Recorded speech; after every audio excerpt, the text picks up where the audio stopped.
it's Gayle Palmer, the osteopath. You are joining me on the dog walk this morning. It's Thursday, 24th of July. Isn't that amazing?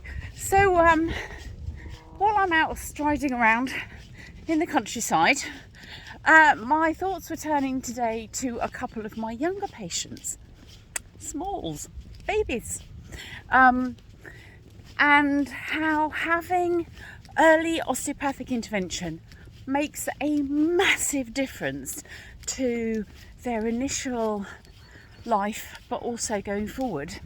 The strain patterns which may or may not exist as they grow and develop, and they have to accommodate to and live into.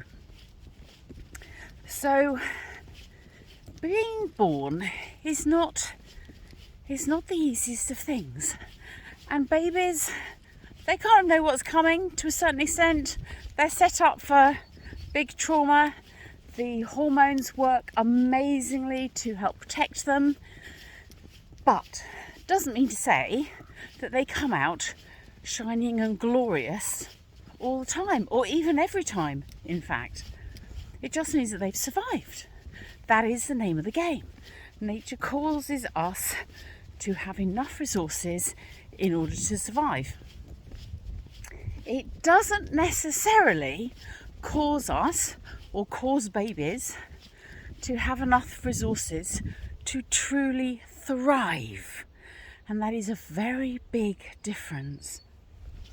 If they have a normal vaginal birth, they get squeezed, pushed, turned, twisted, and particularly if it's mum's first baby, or there have been complications in the past, some of those forces can be really quite extreme, particularly on the base of the skull, which is the union point between the pelvic floor pushing up on the vertex of the head and the body, and the baby's efforts to try and squeeze and turn them through the birth canal.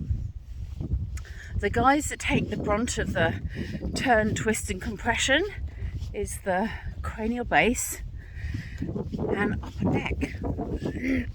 Unfortunately, or fortunately, depends on your point of view, those areas contain the most life-giving nerves that we probably have in the body, particularly the vagus nerve, which supplies 2/3 of the gut, organises swallowing and coughing reflexes, helps to regulate your heart rate and blood pressure, supplies nerves to stomach, small intestine, liver, kidneys, spleen, adrenal glands, supraadrenal glands, thymus, thyroid.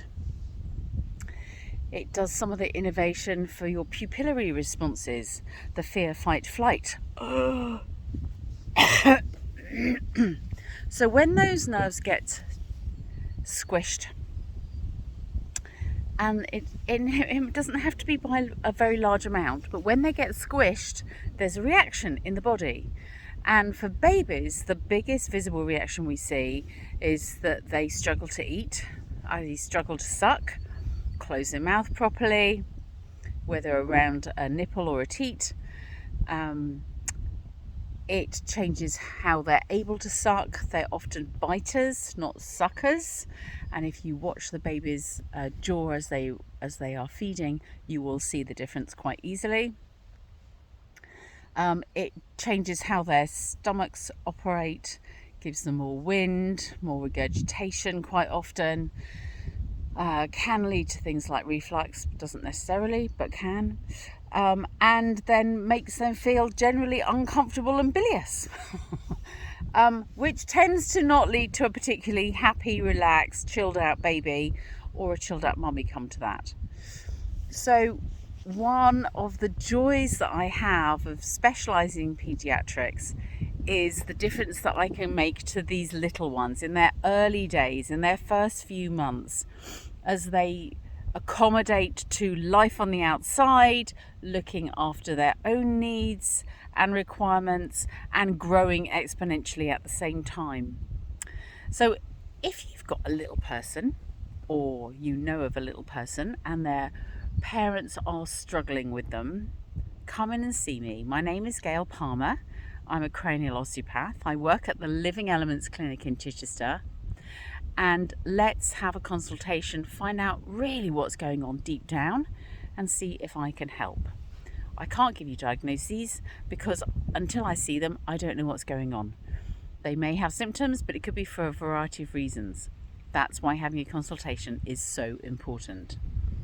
The best way of getting hold of me is either via the website livingelements.co.uk, or you can use the short bit link, which is bit.ly/OsteoGayle, and Gayle is spelt Gayle. I hope that's been of help and service to you and a little understanding of what might be going on with a small. Take care for now.